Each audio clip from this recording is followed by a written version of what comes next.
Hi, my name is Peggy Oberthier. Welcome to the Medical Intuitive channel. I'm very excited today. I've got Kara Goodwin. Kara Goodwin is a Reiki Master. She is a meditation teacher. She is a retreat facilitator. She is a podcast host, but more excitingly, she has written a book. And today she's going to tell us all about the book. And the book is called Your Authentic Awakening. And I had the privilege of getting a pre-release copy, which I devoured in a day. And I have really enjoyed reading through, and it's just an incredible guide to anybody on their spiritual awakening journey.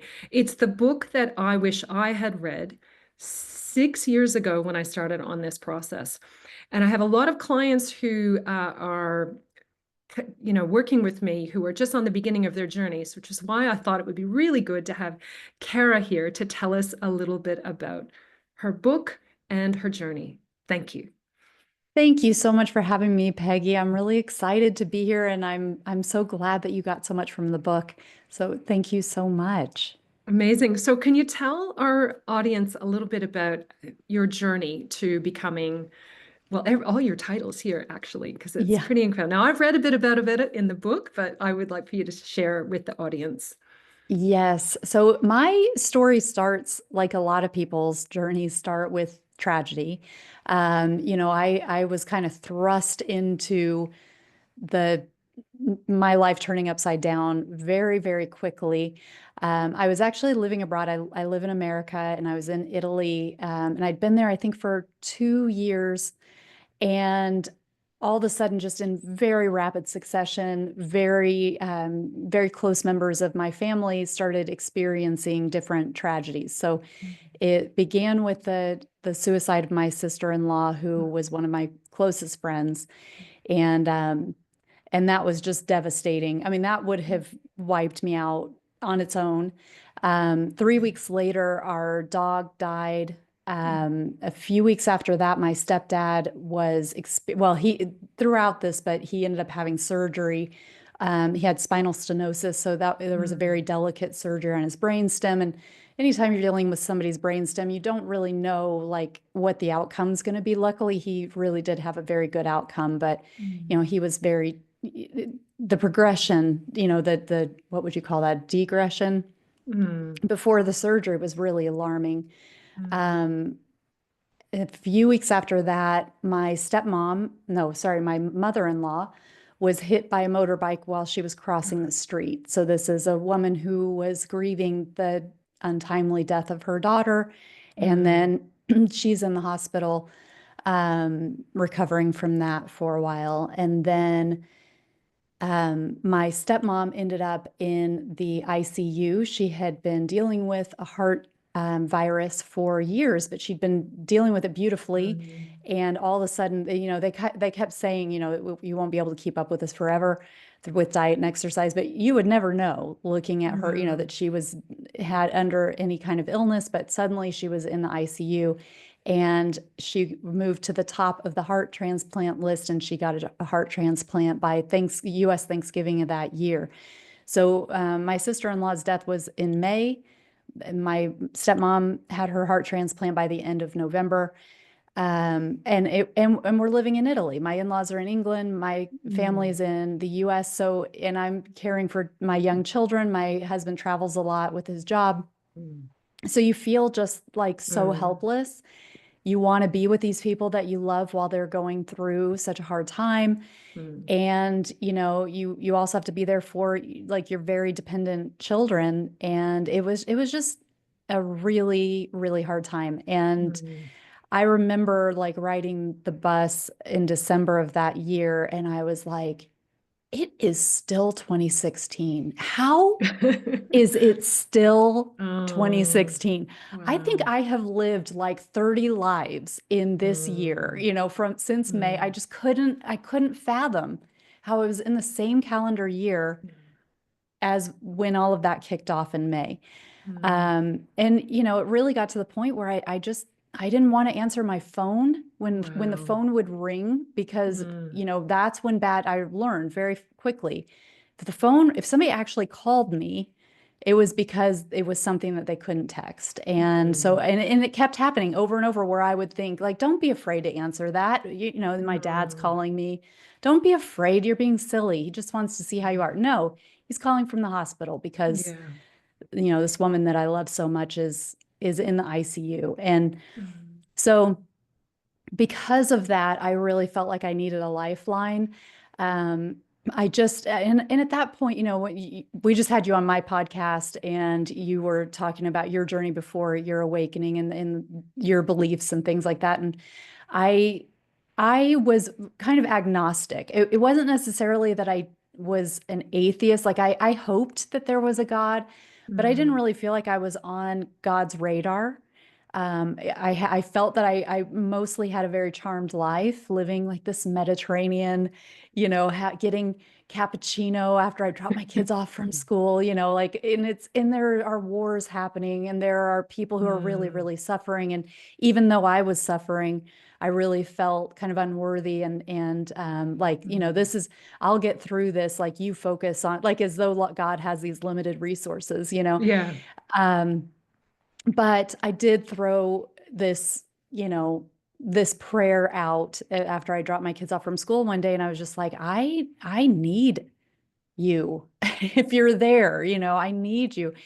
And I had always been very intrigued by meditation. So my journey was through meditation, but I put this prayer out there where I said, I feel drawn to meditation. I've tried meditation. I've even gone to like little free meditation clinics in Italy, and never really felt that anything was happening or that it was really like that let's just say I didn't feel like I was doing it properly. Mm, And so it was like, if meditation is going to help me get through this, I need your help to find the right thing. And I need it to be in English because I spoke the language, but not mm, like it was a difficult thing for me to do. So I couldn't really relax into speaking the language. And I tried that. Like those little clinics I'd been to were in Italian. And it was like, I need something that I can really be confident in and go deeper, not and get beyond the language. Um, and as I'm saying this, I'm thinking back to the light language that you just did on my oh, podcast and how that like kind of relates to that, like getting, oh, how the language kind of can get in the way, but it can also take us mm, there. Um, so it's interesting looking back how things happen very quickly from that, but it kind of takes looking in hindsight to appreciate like, oh, wow, then my mm, expat friend just happened to mention this documentary on Paramahansa Yogananda that her mom watched. She hadn't even watched it. She had to take her notes from her phone to say, my mom told me something that made me think of you. And so I watched this documentary and I'm like, oh my gosh, I want to know more. And I read his book, which is Autobiography of a Yogi. He died in 1952, but this still mm, it felt very, very moving to me. And then I was able to find an organization that was teaching his methods wow. online so that I could learn meditation. And then meditation really became, and it still is, like so foundational to everything that you described in my bio of the ways that my work has branched out. Meditation was the foundation, continues to be the foundation. Mm, Very, very important to me to have that practice. Um, and yeah, I mean, that's kind of yeah. how it started. Wow, that's amazing. And I think the meditation really helps people get out of the thinking mind, isn't it? It's like you have to just get out of the monkey mind and the thoughts that are swirling around. I think that the only real way to connect is to stop, isn't it? To stop and Yeah. breathe and just see what else is out there. So I love that description. So tell me, why did you write the book then? What how did you come to, yeah, so what was the rationale? It sounds like writing a book is painful and hard and long. It is. It is. And there are so many things that come into it in terms of like the different layers and levels of how the book came to be, why the book came to be. But really the fun reason is if anybody out there has heard of the Mitchell Hedges crystal skull, There are like 13 crystal skulls on the planet, and I'm not sure that all of them have been found. Have you heard of the I Mitchell have Hedges not crystal skull? heard. No, I haven't, Okay. but I'm very intrigued. Yes. So it's a mysterious crystal skull that was discovered in Mayan ruins in the early 1900s, early 1800s. I can't remember now. There is some controversy around its origin story, but it has been analyzed and now I wasn't prepared actually. I don't know why I'm even going into the Mitchell Hedges crystal skull, but it does relate to your question. But it has been analyzed by different labs, and it's they don't know how with the age of what it is, how it could possibly have been like carved, Ah, because yeah. it's pure clear quartz crystal.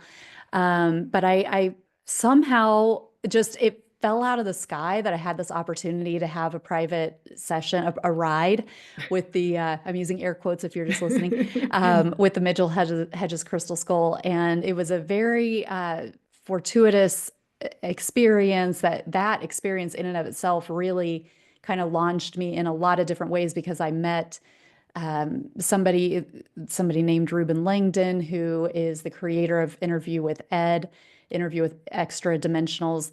I met him through that too, and then I met a lot of other people through him and learned a lot through his show. It's on Gaia I don't know, is Oh, Gaia yeah. a thing in Yeah. Oh, yeah. Australia? Oh, yes. Yes. Yeah. Okay, so have you heard of Interview with Ed? I haven't heard. No, no. Okay. So in the US anyway, I don't know if they're different across the world, but anyway, you can find that on there. I think he's got 3 seasons, but he's a great guy, friend of mine now. But when I had this private session, I saw an open book in the back of the Wow. skull, like as I was Wow. looking in it, and even like when I looked through pictures of what I still continued to see an open book. And the idea had already kind of started. I had a little kernel of like maybe writing a book. And then that was really like, oh, wow, I'm seeing an open book here. And of course, that could mean different things, but to me, that seemed to be a hit on writing this. And then it was just kind of a let's just play around with this. Let's see if it goes anywhere, Mhm. um and it was kind of easy and I think when we talked about your writing process, I think you can relate, where it's just sort of like flowing and you're Mm. kind of getting that outline, and then, it's filling in from there, and it all just sort of starts to take shape. And it felt like it's funny because I don't consider myself a channel, but it did feel like when I don't know if it felt like that at the time when I was actually typing it. I mean, I Mhm. definitely felt like I would get in a flow, but I don't know that it would feel like I was channeling it. But when I was editing it, and you kind of forget what you've written, and then you go back and you're reading it, and it's like, oh my gosh, I wrote that. It's this fun kind of, and I worked with an editor, so she helped me to tune it. Yeah. And I can still kind of tell, like, oh, I remember Andy really kind of like helped me to fill this part out. And then this part was really organic. And some of the stuff I had to like not fight for, but I had to like advocate for, like, okay, I appreciate your professional advice, but no, I'm not getting Mhm. rid of that. That's important to me. Um, but so it's just been this amazing thing, and then tuning into it energetically, like now that the book is here and it's physical, like I held it for the first time on Thursday, Wow. and we're recording this on Tuesday. But it's there is a consciousness of the book that I can tune into, and that is fascinating too, because I have that too with the podcast, where it's like it's its own consciousness. But of course, like we're the we're the 3D like delivery system of it.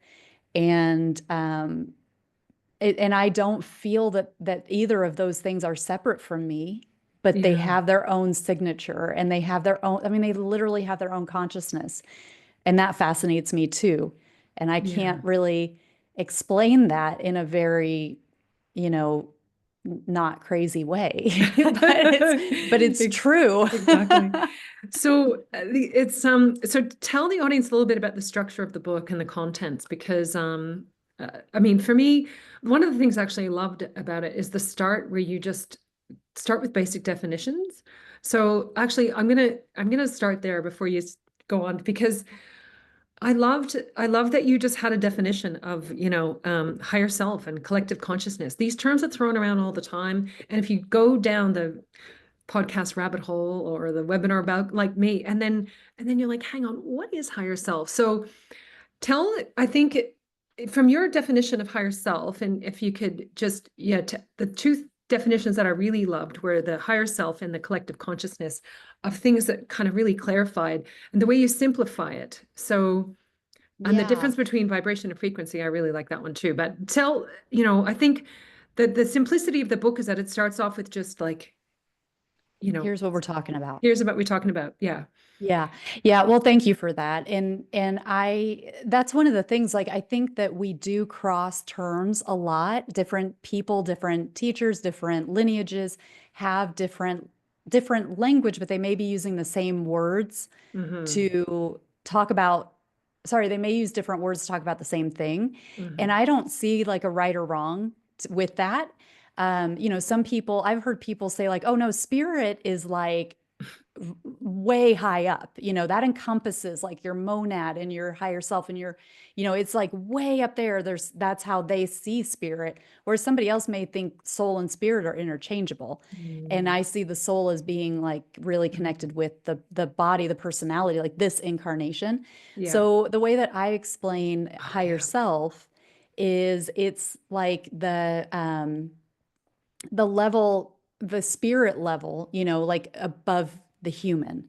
Hmm. So when we're connected with our higher self, it encompasses our soul and all of the souls that we are. So at the higher self level, I'm Kara, but I also have past lives that have souls that are connected with those lives. And so I'm connected with those souls, but I'm not exactly the same soul as those lives. And some people see it differently. They think that their soul moves from body to body. And, one of the things I try to reinforce in that section that you're talking about, where I give these definitions, is like, I don't really want to split hairs. Like, you can see it how you want to, but I want you to understand what I'm talking about and how I see things as you read this, because then that just helps to have that like level setting. Yeah. Uh, but so the higher self is this, we have access to the higher self. We can connect to the higher self. It knows all of our past and all of our future, and it is the eternal everything of that is us. And the soul comes from the higher self, is incarnates into this body, has a personality and a body and emotions and a mind and a Hmm. thoughts. And the soul continues on after we die and merges back with the higher self. Okay. So how can people connect to their higher self? I mean, this Yeah, is the so whole goal of the spiritual awakening, isn't it? Is I guess is to so how do right. people connect with their higher self? Because I know you've got some Right. little So activities in the chapters as well. Keep going. yes. Yeah. So the way that I've structured the book is, we talk about the fact that so many people are disconnected from their Mm. higher self. They don't see themselves beyond the physical, Mm. mental, and maybe they've accepted the role of emotions. I mean, they certainly feel emotions, but they may not really be connected with their emotions. And then, if you're not even connecting with your emotions, then seeing yourself as a soul who has a higher self is, a big, big leap that a lot of Mm. people, at least in the West, are not ready to go there. Yeah, that's And I feel correct. that is the root of a lot of suffering, because Mm. we're not complete, we're not whole, we're Mm. not getting the big picture, that we also need to nourish this soul aspect of ourselves, this spiritual aspect of ourselves. So I start things by talking about why we're disconnected, because we are, so from a society standpoint. And again, I'm Mm. really focused more on Western societies, because I think that Eastern, on the whole, I mean, very, very generally, has Mm. they do accept this. It is part of their Mm. social structure, their society structure. It's not strange to think Mm. that they're, and to include the soul in your everyday life. Mm-hmm. Um, but I talk about what the barriers are because, Mm-hmm. and it's not just like, oh, you dummy, why aren't you considering the soul? It's like, well, because that's how I've been raised. That's how my family Mm, was. That's how nobody was talking about this in school. Nobody's talking mm, about it on the news. Nobody's mm, talking about it in the TV shows and the movies that I watch. Nobody's talking about it at work. mm, I'm getting bombarded. Everything I put my attention on as I move through life is is connecting me with the physical and the mm, mind. And mm, that's kind of where it's stopping, more or less. mm, Again, maybe we're starting to get some focus on emotions depending on where you are, how in touch you are with yourself. But again, there's a whole other leap that goes into that spiritual connection. mm, And so part of it is understanding that there's been all this programming. mm. And I don't go really deep into the intentionality of that programming because that's a whole other Yeah, oh way that yeah. you can take. That'd be a whole other book. But it really is just like, hey, this is what's going on. You have been programmed, and it's part of life. It's just what we've been exposed to and how we've been trained because Mm, everything has been a training. We're learning all the time just by the very nature of interaction. And so then it goes into how do we connect? And so what are some of the practices that we can do to really find that connection, strengthen that connection, nurture that connection? And so it is things like meditation that we've talked about, but mm. hey, meditation is not like some people just aren't to the point. Well, really they're telling themselves that they can't meditate. And so it's not the Mhm, only thing. And I do understand like some people just do have a hard time sitting down. So that's not the starting point for everybody. It's not going to mhm. be a comfortable starting point for everybody, but I would challenge anybody who's saying I can't meditate because I thought that for so long, Yeah. that's kind of how I started this story is like how, I didn't feel like I was getting anywhere with it. I didn't feel like it was a fruitful practice for me. I didn't feel like I was doing it quote unquote right. Mm, Um, and I learned. I learned how to do it, and it's been so imperative. But some people just feel a block with that, or they're not interested mm. in it. They don't feel connected to it. So there are other things that we can do. There is breath work, for example. Yes. We can use sound. We Mm, can pray. We can, they're all. So I've got a whole chapter that just lists out all of these suggestions of things and how you can utilize them and they can be really effective tools. And that just goes to as well, we're all individuals with different passions, different interests, different histories, whether that's past lives or just life history. And all of those are going to lend themselves to different interests. mhm, So it doesn't have what works for me is not necessarily the exact practice that's going to work for you, and vice versa. And doesn't mean that either of us are wrong, but there's just this arsenal that's available of different things we can keep trying. And I know from learning your story, you've been attracted to a lot of different things and learned a mm. lot of different modalities that have spoken to you, and you kind of like get all these tools in your toolkit, and then you use what's appropriate as it comes up. Yeah. So Yeah, because I love the meditation for me was really instrumental, but then I went for boosts, like the cranial sacral therapy sessions were just like, yes. very strong sort of Kundalini awakening. So yeah, you have to kind of navigate. And I think one of the difficulties is when you hear people talk about their own meditation practice or this incredible retreat that they went on and they were able to, oh, and then people start feeling bad about themselves and then get stuck in their mind. So Yeah. it's like, what are some of the things that you think prevent people from, you know, um, the pitfalls of the journey, like that prevent them from really going in and touching and connecting to their higher selves? What are some of the hurdles? Well, in terms of like once they finally do start connecting, Yeah, yeah. yeah, there are so many different things. One is our mental, like the thoughts that we're telling ourselves, things that we're Ah, believing.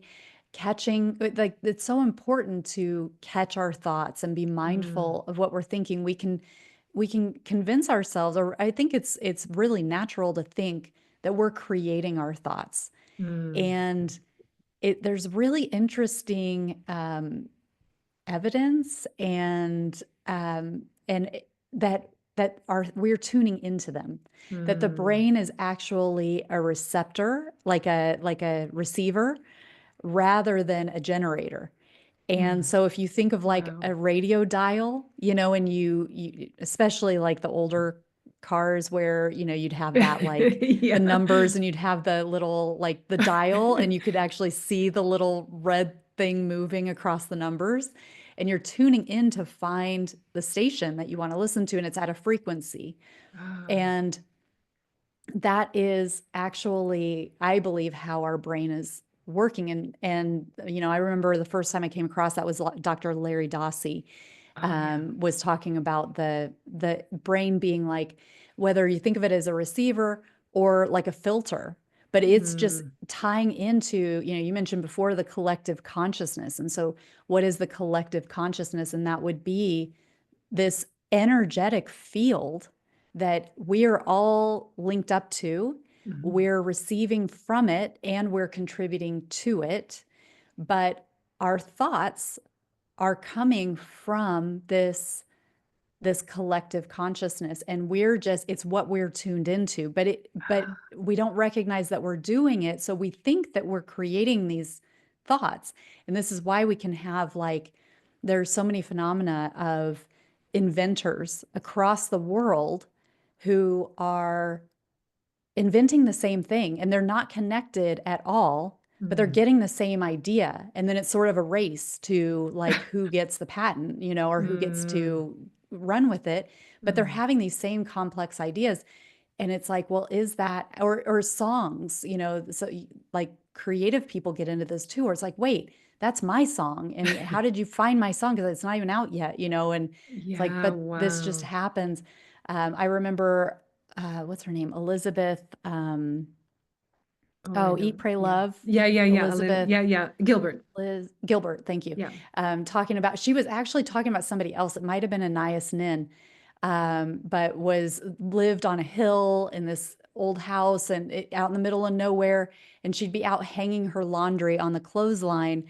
And it would be this idea, it would feel as though it was just this almost like a wind coming up the hill, coming toward her, and Mm, she could feel it coming, and then it would pass through her, and she would know, like it would have like legs, the wow. idea would get legs, and she'd be like, she'd know the poem or whatever it was, the Wow. creation, and she would have to stop what she was doing and go write it down before it just kept moving to find somebody who would do something with it. Wow. Isn't and that and Liz interesting? talked about how she could feel, she has felt that way, that it's not hers, and it kind of goes Wow. back to what we were talking about with the consciousness of the book, the consciousness of the podcast, but Yeah, being wow. connected into this collective consciousness that is informing Amazing. us, and then we are also contributing to it.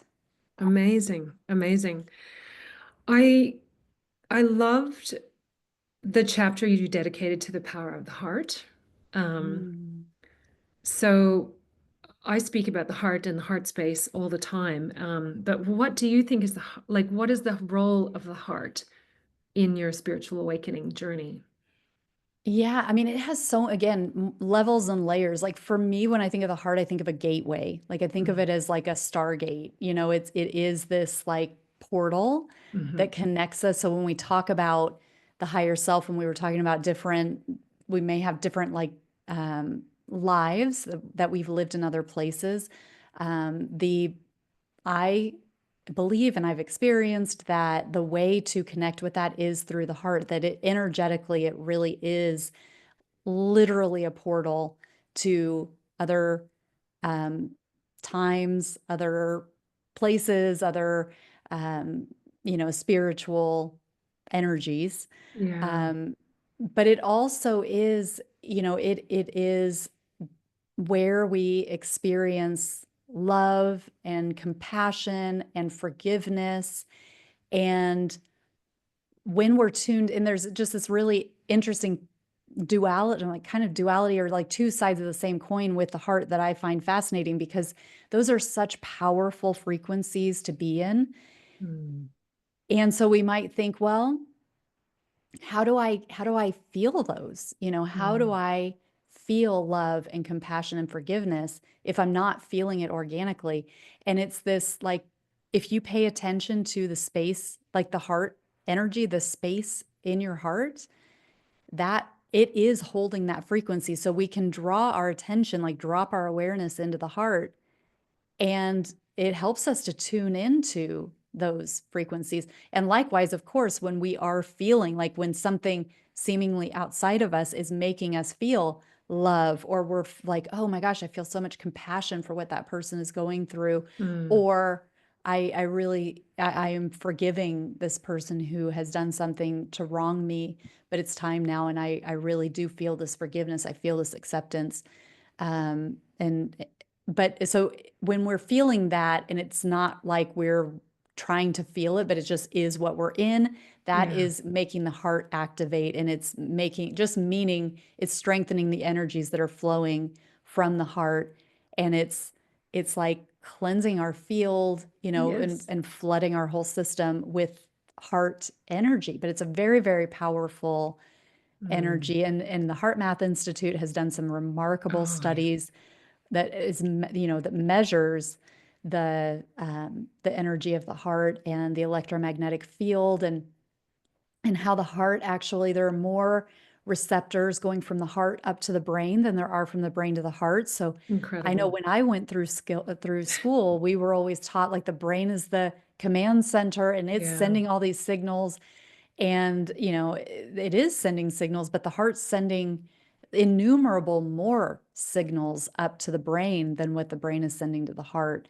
Yeah. So really fascinating insights that science is catching up to what sages have been saying for, It's so hundreds, incredible. thousands of Yeah. years.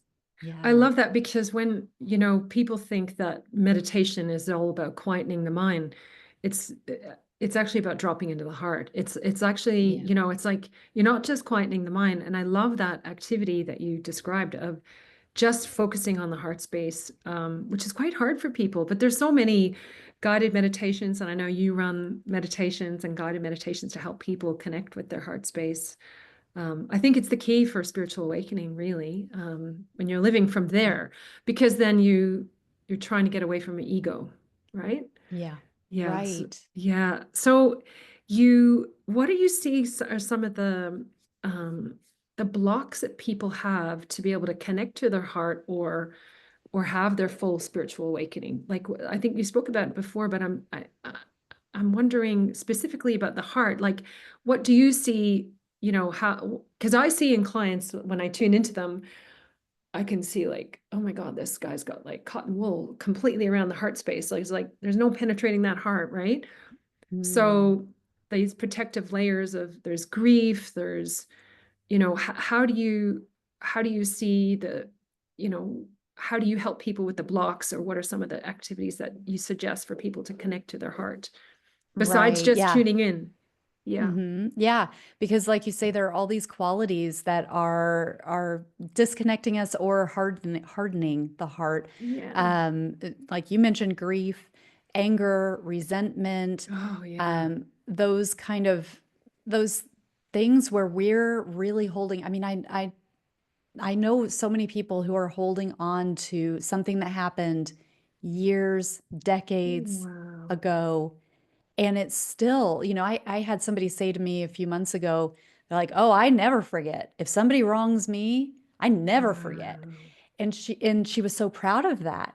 And, it wasn't an appropriate time. I wasn't like coaching her. It was just like social conversation. But I did notice, like, wow, she's really proud of it. She has no idea what that's doing to her. And Wow. because we can, I mean, especially maybe it's more of an American thing, but like, oh, I learn, and I'm not going down that. I will not forget that you did this Yeah. to me, and I'm Mm. going to protect myself. And Mm. that really is what we're trying to do. We're trying to protect ourselves. Um, but we're doing it from the head, that's saying, okay, Mm, somebody exhibited this behavior, which means that they are always going to behave that way with me and I'm always going to get hurt.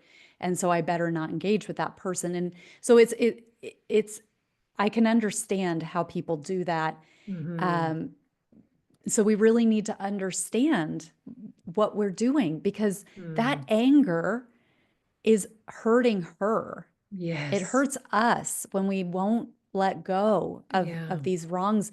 Everybody has been wronged by people, Mm. and all of us have wronged people. There is Yeah. nobody who has walked, myself Exactly. included. I have wronged people. I have Mm. needed to be forgiven. I have Mhm. relied on people to see me as better than I have been in the times that I have engaged in a way that wasn't aligned with my highest self. Yeah. And I have engaged with people who have not been aligned with their highest self when they're engaging Mm. with me. And I have needed to forgive them.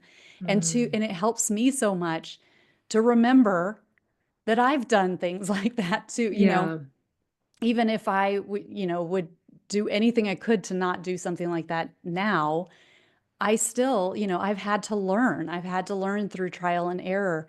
And I think that the times when I have stepped outside of the highest version of myself, it has very much informed, the ability to be able to forgive or at least to move in that direction. It's not always easy.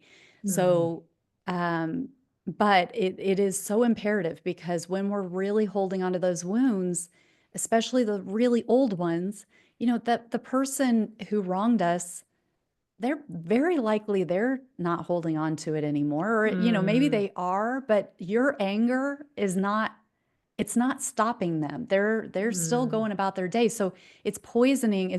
I love the expression, holding on to anger is like drinking poison and expecting the other person to suffer. They're not Oh, suffering, yeah, that's they're exactly right. we're the ones who are sitting in the poison. Yeah. And so it's really, forgiveness is not even something that we do for somebody else. It's something that we Mm. do out of self-love for ourselves. Yeah. It's everything. It's layered, Yeah. it's not just self-love. We do want to, that's where that compassion comes in, and we want to free other people up too. This is a Yeah. collective journey that we're on. So we want to help other people in that way too. But when it's really, really hard to forgive somebody, it is helpful to remember that we benefit so much from it ourselves too. Exactly. Yeah, no, that's so important. And I can see, people can go in their meditations and go in their retreats, but then if they come back and they're stuck in victim mode or they're stuck in resentment, they can't integrate that stuff. And they can't fully embody and awaken if they're not releasing those negative emotions. And as a medical intuitive, I see them stuck in the body. Um, Yeah. so so like in terms of the practical steps of people on their awakening journey, you spoke about meditation, dropping into the heart space.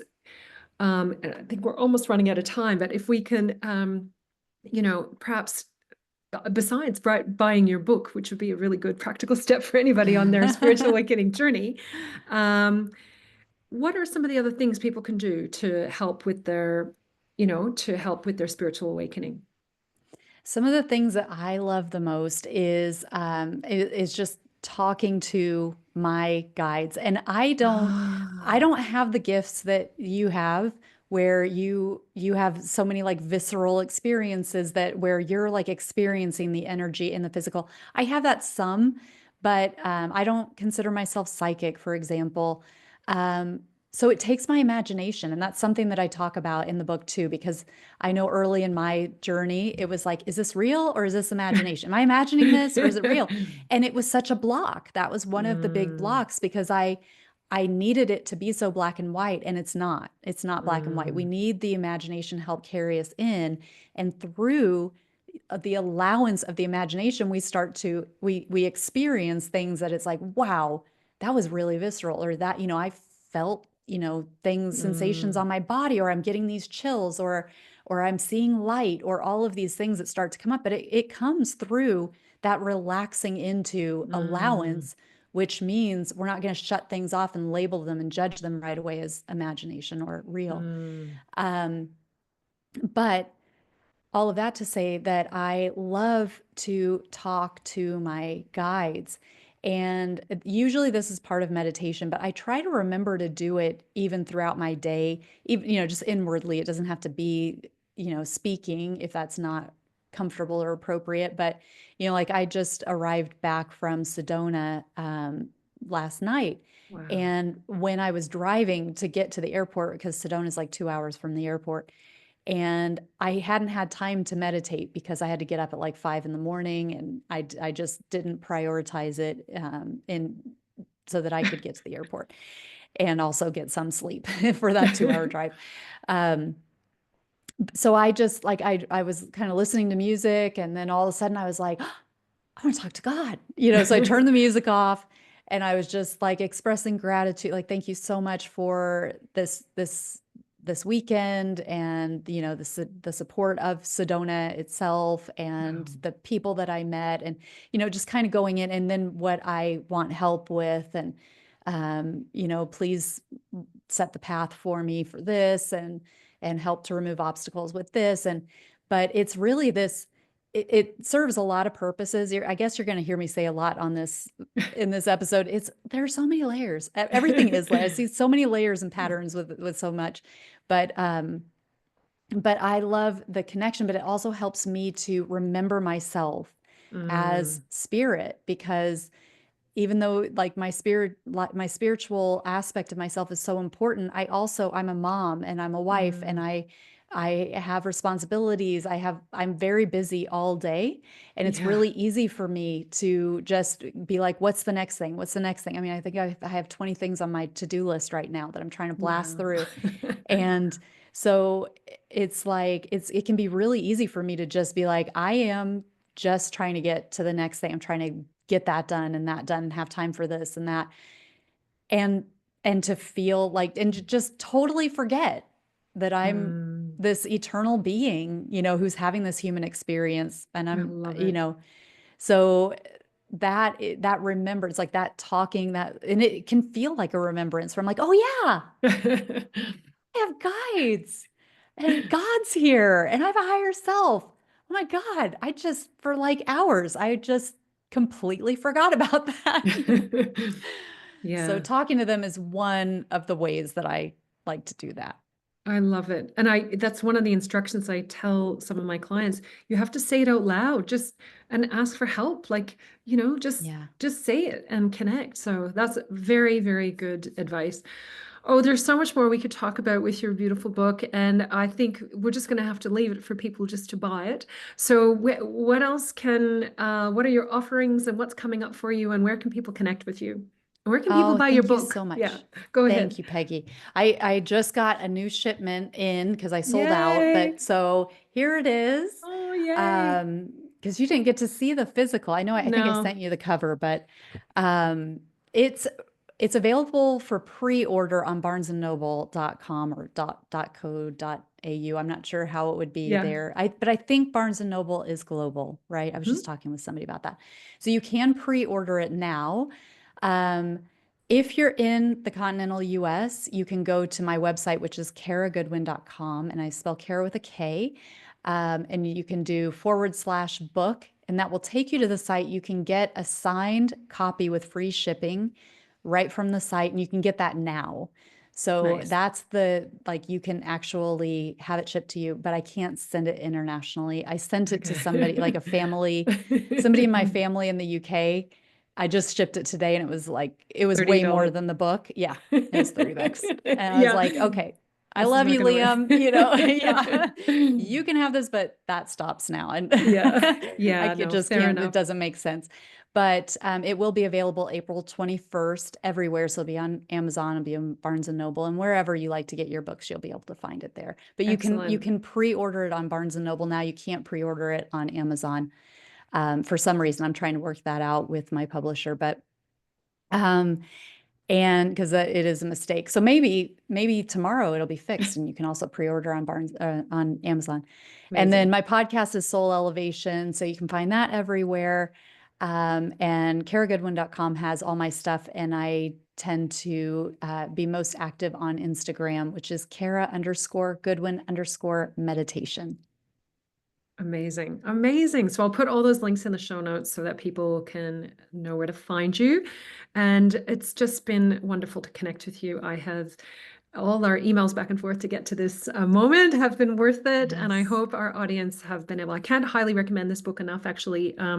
It's just a really great basic, and all the chapters have little activities you can do, which help you connect, and just like a practical guide. So yeah, it's fantastic. So congratulations Thank on you. your huge achievement of publishing a book. What an amazing thing. And Thank you so I'm much. sure we will connect again, Kara. Thank you very much for your time today. Thank you so much, Peggy. This has been so much fun. Loved it. Great. Thank you.